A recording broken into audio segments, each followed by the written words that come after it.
उत्तराखंड, छत्तीसगढ़, महाराष्ट्र के बाद अब कांग्रेस आम आदमी पार्टी का हरियाणा से भी हो गया सफाया। जी हां, हरियाणा के निकाय चुनाव में 10 में से 9 सीटों पर भारतीय जनता पार्टी की बड़ी जीत, तो वहीं दूसरी तरफ आम आदमी पार्टी और कांग्रेस के खाते में नहीं आई है एक भी सीट, जिससे ये तय हो गया है कि एक एक करके हर राज्य से गायब होती जा रही है कांग्रेस पार्टी। और इसी के साथ पूरे देश में प्रधानमंत्री नरेंद्र मोदी के लिए टक्कर देने की बात करने वाले अरविंद केजरीवाल की पार्टी का खाता भी नहीं खुल पाया है हरियाणा के नगर निगम यानी कि मेयर के चुनावों में। आपके लिए बता दें कि हरियाणा में 9 तारीख को 10 नगर निगम में मेयर और वार्ड सदस्यों के लिए चुनाव हुए, जिसके नतीजे अब लगातार जो है वो आप स्क्रीन पर देख रहे हैं कि किस तरीके से हर जगह यानी कि हर सीट पर भारतीय जनता पार्टी के जो उम्मीदवार हैं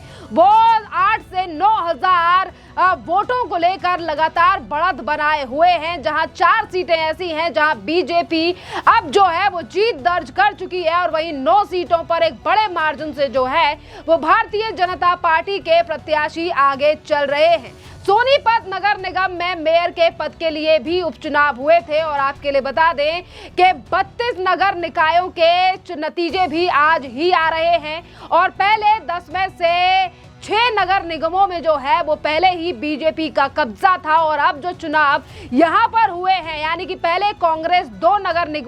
निगमों में थी और इस बार के चुनाव में वो 2 सीटें भी अब कांग्रेस के हाथ से भारतीय जनता पार्टी ने छीन ली हैं। जिस तरीके से यहां पर भारतीय जनता पार्टी की ये बड़ी जीत है और आप तस्वीरों में देख रहे हैं कि कई जगहों पर बीजेपी के प्रत्याशी जो है वो फुल मेजॉरिटी के साथ जीत चुके हैं, जिसका जश्न भी अब शुरू हो चुका है। जिस तरीके से ढोल नगाड़ों के साथ जो है वो जीते हुए प्रत्याशियों के साथ एक दूसरे के ऊपर रंग लगाकर ये जश्न मनाया जा रहा है। हरियाणा निकाय चुनाव के नतीजे बीजेपी को अब काफी ज्यादा खुश कर रहे हैं, क्योंकि विधानसभा चुनाव के बाद ये निगम यानी कि निकाय के चुनाव में पार्टी जो है वो एक बड़ी जीत की तरफ बढ़ रही है। फरीदाबाद, अंबाला, गुरुग्राम समेत कई अन्य बड़े शहरों में जो है वो स्थानीय सरकार पर बीजेपी का कब्जा था और आपके लिए बता दें कि कांग्रेस का जो है वो इस बार नगर निकाय के चुनावों में काफी ज्यादा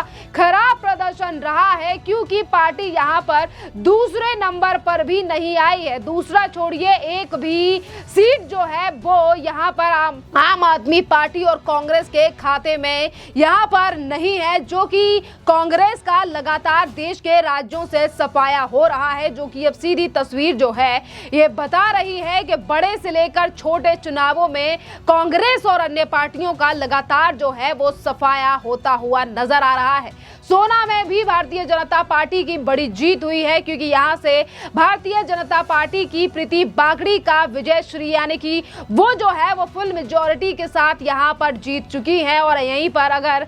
यहां से अगर भारतीय जनता पार्टी की बात करें तो देखिए प्रीति बागड़ी जीत चुकी हैं, जिनकी जीत का जश्न तस्वीरों में आप देख रहे हैं। और वहीं अगर यहाँ कांग्रेस की बात करें, जहां कांग्रेस ने भी महिला प्रत्याशी को यानी कि ललिता को उतारा था और यहाँ पर भारतीय जनता पार्टी की प्रीति बागड़ी ने उन्हें 4504 वोटों से जो है वो हराया है। और प्रीति बागड़ी को जो है वो यहाँ पर काफी ज्यादा वोट मिले हैं। आपके लिए बता दें कि 1,01,191 वोट जो है वो भारतीय जनता पार्टी की प्रीति बागड़ी को मिली हैं। और वहीं बात करें अगर हम कांग्रेस की प्रत्याशी यानी कि जो महिला हैं ललिता, उनकी बात करें तो उन्हें 6,000 की कलई यानी कि 6,687 वोट ही मिले हैं। जीत का जो है वो काफी ज्यादा बड़ा यानी कि जो प्रतिशत है वो काफी ज्यादा है, आप जो अंतर है वो काफी ज्यादा है। और इसी के साथ साथ भारतीय जनता पार्टी की प्रीति बागड़ी को जीत का सर्टिफिकेट भी अधिकारियों के द्वारा दे दिया गया है। यमुनानगर में भी भारतीय जनता पार्टी की सुमन बहवनी ने जो है वो 29,000 वोटों से जीत हासिल की है। मैंने आपको पहले ही बताया है कि ये जो नगर निकाय के चुनाव हैं यहाँ पर भारतीय जनता पार्टी जो है वो एक बड़े मार्जिन के साथ उसने जीत हासिल की है। और जो आम आदमी पार्टी और कांग्रेस ये कह रही थी कि देश से अब जल्द ही प्रधानमंत्री नरेंद्र मोदी का जादू खत्म हो जाएगा, आज उन पार्टियों का अस्तित्व ही छोटे छोटे चुनावों में नजर नहीं आ रहा है। देखिए, नगर निगम के शुरुआती जो रुझान सामने आ रहे थे, जिसमें शुरुआत से ही जो है वो बीजेपी आगे चल रही थी और आम आदमी पार्टी जो है बिल्कुल भी यहाँ पर यानी कि उसको बिल्कुल भी सीट आगे नहीं मिले हैं। और यहीं पर देखिए, मैंने पहले ही कहा कि अंबाला में भी जो चुनाव हुए हैं, यानी कि जो अंबाला में उपचुनाव हुए हैं, वहां से भी भारतीय जनता पार्टी ने जो है वो एक बड़ी जीत हासिल की है और वहां से भी भारतीय जनता पार्टी के शानदार प्रदर्शन से जो है वो कांग्रेस को एक बड़ा झटका लगा है, क्योंकि बीजेपी की सचदेवा जो है वो वहां से काफी ज्यादा आगे चल रही है और लगभग जो है वो जीत की तरफ है। और पानीपत में भी बीजेपी की तरफ से कोमल सैनी जो है वो आगे चल रही हैं। और आपके लिए बता दें कि विनेश विधानसभा के क्षेत्र में जो है वो बीजेपी का चेयरमैन भी बन चुका है। लगातार जो खबरें अब हरियाणा से सामने आ रही हैं वो कांग्रेस के लिए एक बड़ा झटका है, क्योंकि कांग्रेस की सरकार जो है वो हरियाणा में पहले भी रह चुकी है और हरियाणा, गुजरात और कई ऐसे राज्य हैं जहां पर कांग्रेस और भारतीय जनता पार्टी की पहले के टाइम पर कड़ी टक्कर जो है, यानी कि एक दूसरे के सामने कांटे की टक्कर दिखाई देती थी, पर आज उन्हीं राज्यों से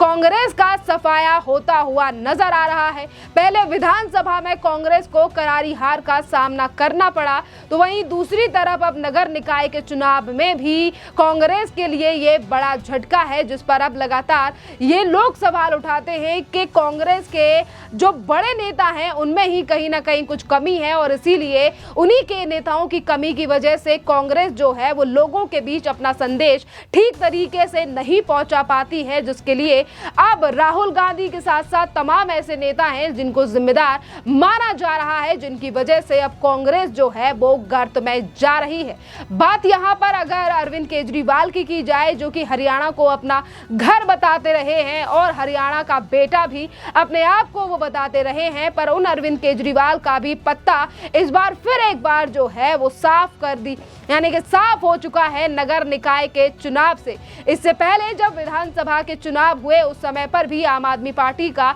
कुछ खास प्रदर्शन जो है वो विधानसभा के चुनाव पर नहीं रहा और वहां पर भी एक भी सीट जो है वो आम आदमी पार्टी के खेमे में नहीं आई। और अब देखिए कि किस तरीके से नगर निकाय के चुनाव में भी भारतीय जनता पार्टी जो है वो एक के बाद एक, यानी कि बड़े चुनाव पहले ही हो चुके हैं इन तमाम राज्यों में, क्योंकि विधानसभा के चुनाव अभी ही गए हैं हरियाणा से और अब यहां पर जो बड़ी जीत भारतीय जनता पार्टी की हुई है, जिस पर अब बीजेपी के यानी कि बीजेपी के ऑफिस में, कार्यालय में और जो तमाम प्रत्याशी जीते हुए हैं उनका जश्न शुरू हो चुका है। और ये लगातार जो उनके प्रत्याशी और नेता हैं वो ये कह रहे हैं कि हमारी ही कड़ी मेहनत की वजह से, यानी कि जिस तरीके से प्रत्याशियों ने मेहनत की है और प्रधानमंत्री नरेंद्र मोदी का संदेश लेकर वो जनता के बीच गए हैं, उसी के चलते यहां पर जीत हुई है। जश्न का माहौल आप देख सकते हैं कि बीजेपी के तमाम प्रत्याशी जो हैं, जो अब जीत चुके हैं, जिन्हें सर्टिफिकेट मिल रहे हैं, वो ढोल नगाड़ों के साथ भारतीय जनता पार्टी के दफ्तर की तरफ जा रहे हैं। और देखिए, वोटिंग जो है यानी कि काउंटिंग अभी भी जारी है। 10 से ज्यादा राउंड की काउंटिंग अब हो चुकी है और जिस तरीके का डिफरेंसेस जो अब है भारतीय जनता पार्टी के जो प्रत्याशी हैं वो लगातार एक बड़े मार्जिन से आगे चल रहे हैं और इसीलिए अब विशेषज्ञों का भी ये कहना है कि अब जो नतीजे यानी कि नतीजे सामने आ रहे हैं यही फाइनल नतीजे होने वाले हैं, क्योंकि देखिए 12 बजे से ज्यादा का समय हो चुका है, 1 बजने जा रहा है और यही अब फाइनल नतीजे हैं जिसमें भारतीय जनता पार्टी ने पूरी 9 सीटों पर जीत हासिल कर ली है। खैर, अब आपको क्या लगता है कि ये तमाम राज्यों में छोटे छोटे चुनाव भी जो है वो बीजेपी अपने हाथ से जाने नहीं दे रही है और हर जगह पर बीजेपी एक बड़ी पार्टी बनकर उभर रही है? इसके पीछे क्या एक कारण है? प्रधानमंत्री नरेंद्र मोदी का मंथन कि सबका साथ सबका विकास, और इसी के साथ वो तमाम पार्टियां जो प्रधानमंत्री नरेंद्र मोदी की नीतियों को लेकर उठाती हैं सवाल, पर आज उन्हीं की नीतियां जमीन तक ना पहुंचने के कारण पार्टियां ही मिट्टी में मिलती हुई नजर आ रही हैं। आप अपनी राय कमेंट कर जरूर बताइए। धन्यवाद।